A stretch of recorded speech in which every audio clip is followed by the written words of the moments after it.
बच्चा आ जाओ एग्जाम्पल 1 पे, फर्स्ट एग्जाम्पल पे आ जाओ।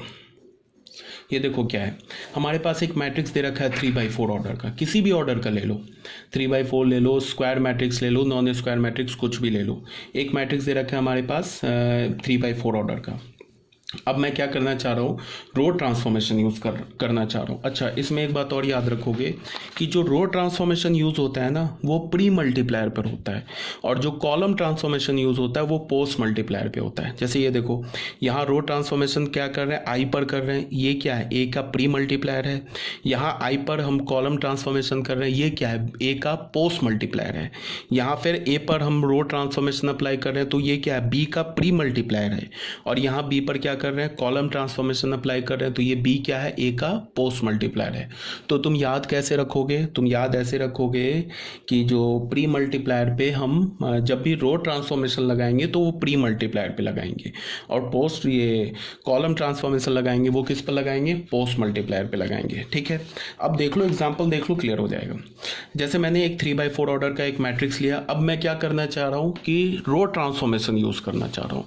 तो रो ट्रांसफॉर्मेशन यूज़ करने के लिए मैंने क्या किया कि रो ट्रांसफॉर्मेशन को यूज़ करने के लिए, सॉरी,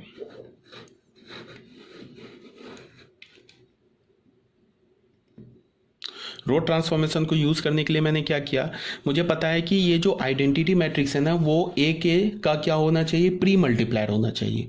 आइडेंटिटी मैट्रिक्स क्या होना चाहिए, का प्री मल्टीप्लायर। तो प्री मल्टीप्लायर होने के लिए मैंने इसका ऑर्डर क्या लिया, 3/3, तभी तो I3 इंटू ए करेंगे तो प्रोडक्ट वैलिड होगा।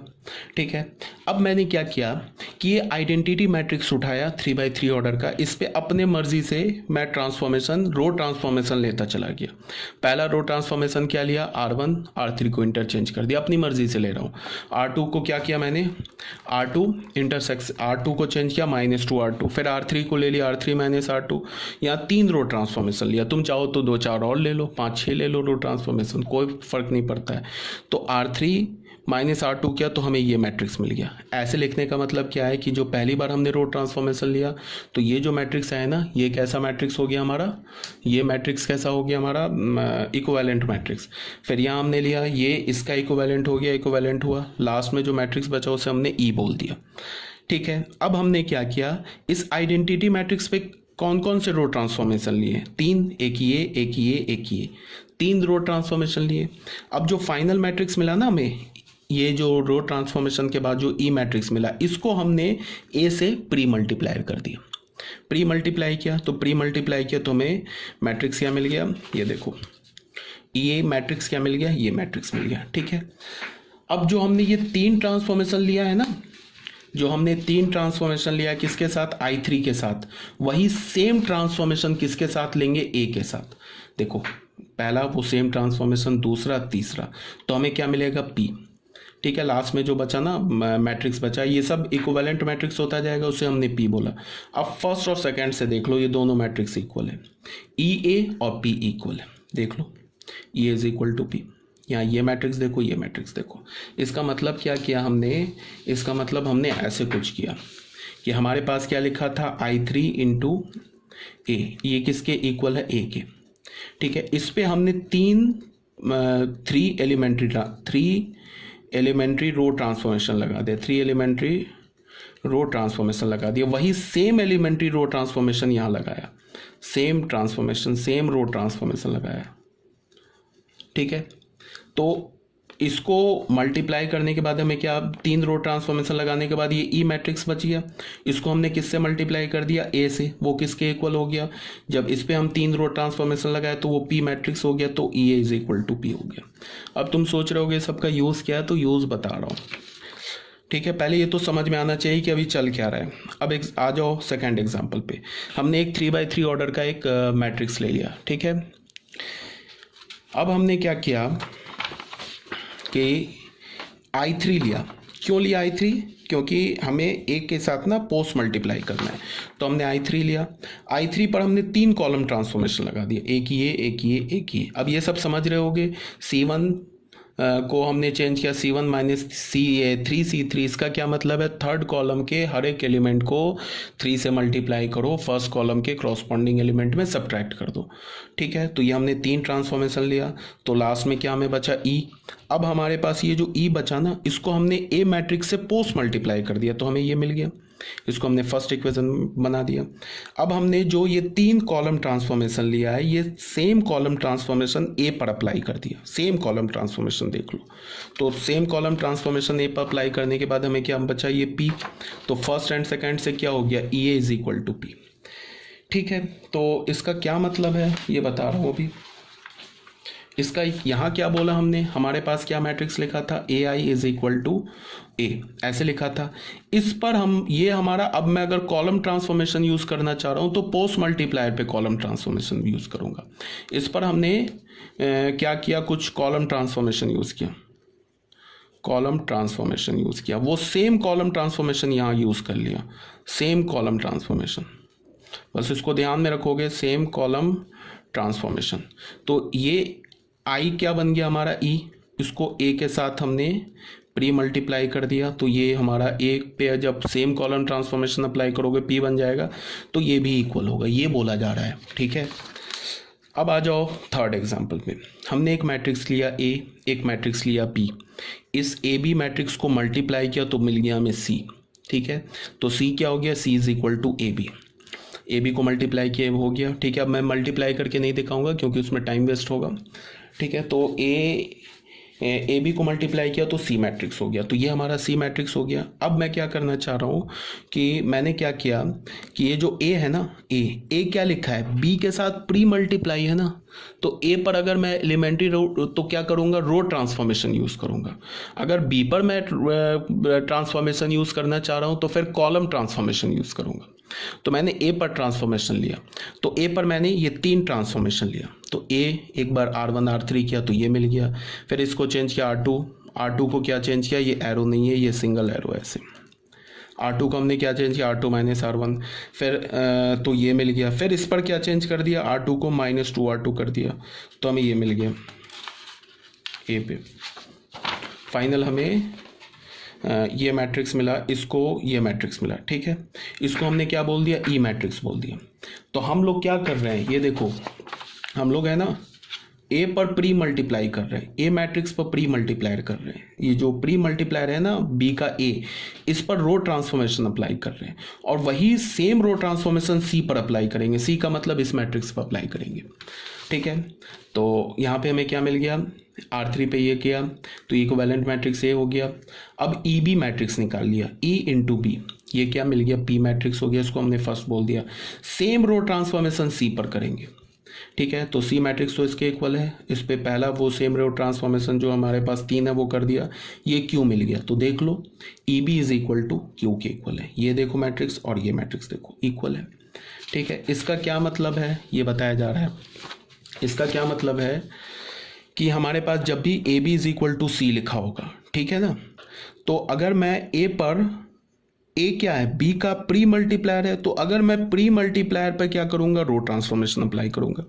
तो ए पर मैंने कुछ रो ट्रांसफॉर्मेशन अप्लाई किया, तो फाइनल जो रो ट्रांसफॉर्मेशन अप्लाई करने के बाद उस मैट्रिक्स को हमने ई बोल दिया। अब ई को मैंने बी से मल्टीप्लाई किया, ठीक है, और जो रो ट्रांसफॉर्मेशन ए पर किया था वो सेम रो ट्रांसफॉर्मेशन मैं सी पर कर दूं, तो हमें क्या मिलेगा, पी मैट्रिक्स मिलेगा, तो E B is equal to P हो जाएगा। ठीक है, इसका क्या मतलब है, इसका ये मतलब है कि तुम ऐसे देखो, इसका ये मतलब है कि अगर हमारे पास A B is equal to C given है ना, मान लो कि इस पर हमने कोई रो ट्रांसफॉर्मेशन अप्लाई कर दिया, ऐसे बोल दिया, R1 को चेंज किया, R1 माइनस R2 कर दिया। अगर वही सेम रो ट्रांसफॉर्मेशन यहाँ भी चेंज कर दिया, R1 को चेंज किया, R1 माइनस R2 कर दिया, तो ये मैट्रिक्स पे तो कुछ कर ही नहीं रहे। ये मैट्रिक्स मान लो बन गया हमारा P1 मैट्रिक्स बन गया, तो P1 B किसके इक्वल होगा, ये C से C1 बन गया, तो ये इसके इक्वल ही होगा। फिर इस पर हमने क्या किया, दूसरा रो ट्रांसफॉर्मेशन अप्लाई कर दिया, फिर इस पे सेम रो ट्रांसफॉर्मेशन अप्लाई कर दिया, तो ये P2 बन गया, तो फिर P2B is equal to C2 होगा। फिर इस पर मैंने कोई तीसरा रो ट्रांसफॉर्मेशन अप्लाई कर दिया, वही सेम रो ट्रांसफॉर्मेशन यहाँ अप्लाई कर दिया, बी को कुछ नहीं कर रहे हैं, तो ये मान लो ये P3 बन गया, तो P3B भी हमारा C3 के इक्वल ही होगा। अरे मेरी बात समझ में, ये होगा। तुम चाहे ये जो पैटर्न है इसको जितने फाइनाइट नंबर ऑफ टाइम्स कर सकते हो, ठीक है। अगर पोस्ट मल्टीप्लाई करने की बात होगी, तो उसके लिए क्या करेंगे, मान लो कि A B is equal to C given है। अब मैं पोस्ट मल्टीप्लाई करना चाह रहा हूँ, कॉलम ट्रांसफॉर्मेशन यूज करना चाह रहा हूँ। तो ए के साथ जो बी है ना पोस्ट मल्टीप्लायर, तो बी पर मैंने एक कॉलम ट्रांसफॉर्मेशन अप्लाई कर दिया, मान लो ऐसे कर दिया, C1 और C3 को आपस में इंटरचेंज कर दिया। वही सेम कॉलम ट्रांसफॉर्मेशन यहाँ भी अप्लाई कर दिया, C1 और C3 को इंटरचेंज कर दिया। ए को आप कुछ नहीं करेंगे, तो ये ए से ये B1 मैट्रिक्स हो गया, बन गया। ये बी का B1 क्या हुआ, बी का इक्विवेलेंट मैट्रिक्स बन गया। तो ये अब सी पे भी हमने कॉलम ट्रांसफॉर्मेशन अप्लाई किया है, तो सी का इक्विवेलेंट मैट्रिक्स C1 बन गया। तो ये फिर इक्वालिटी होल्ड करेगा ऐसे। फिर इस पे मैंने कोई दूसरा कॉलम ट्रांसफॉर्मेशन अप्लाई कर दिया, फिर इस पर भी सेम कॉलम ट्रांसफॉर्मेशन अप्लाई कर दिया, तो क्या होगा, ए B2 is equal to C2।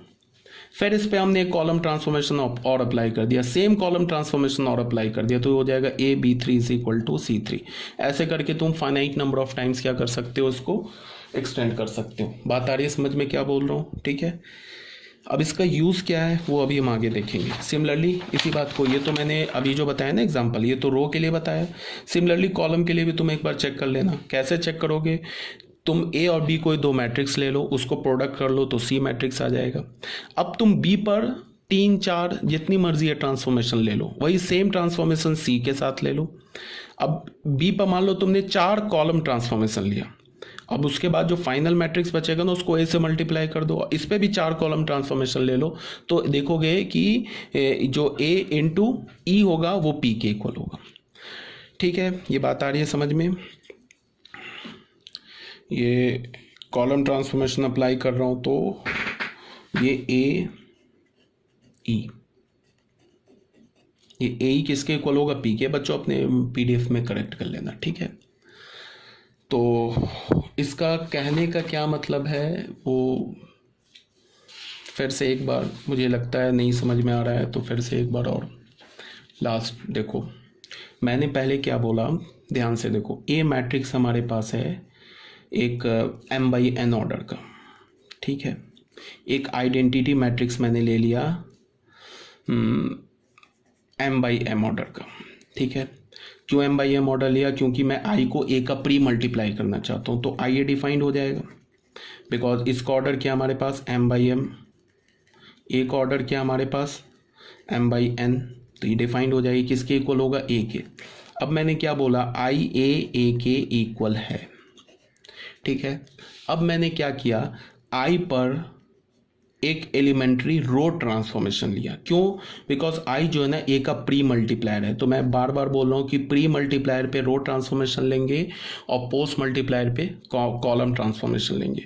तो i पर हमने कोई रो ट्रांसफॉर्मेशन लिया, तो ये बन गया i से, ये मान लो ये बन गया i1, इसको छोड़ दिया, a रहने दिया। इस पर सेम रो ट्रांसफॉर्मेशन लिया तो ये a से बन गया a1, तो ये रिजल्ट आ जाएगा, ट्रू होगा ये।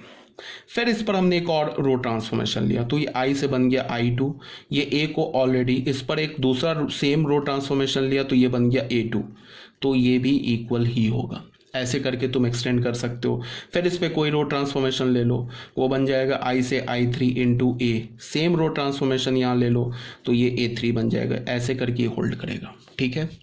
अब मैंने क्या बोला कि हमारे पास एक मैट्रिक्स है m/n ऑर्डर का, एक हमने आइडेंटिटी मैट्रिक्स ले लिया n/n ऑर्डर का, ठीक है। तो अब IA डिफाइंड हो जाएगा, IA किसके इक्वल होगा, AI डिफाइंड हो जाएगा, AI किसके इक्वल होगा, A के। अब ये जो I है ना, ये पोस्ट मल्टीप्लाई है A के, तो यहाँ पे हमने कोई कॉलम ट्रांसफॉर्मेशन लिया, वही सेम कॉलम ट्रांसफॉर्मेशन यहाँ लिया, इस पर कुछ नहीं करेंगे अब। तो ये A, ये I1 हो जाएगा, ये A से A1 हो जाएगा, तो ये रिजल्ट होल्ड करेगा। सेम कॉलम ट्रांसफॉर्मेशन, कोई फिर दूसरा कॉलम ट्रांसफॉर्मेशन यहाँ लिया, वो सेम कॉलम ट्रांसफॉर्मेशन यहाँ लिया, तो ये A से I2 बन जाएगा, ये A1 से A2 बन जाएगा, फिर होल्ड करेगा। ऐसे करके तुम इसको भी एक्सटेंड कर सकते हो। ये बात आ गई समझ में।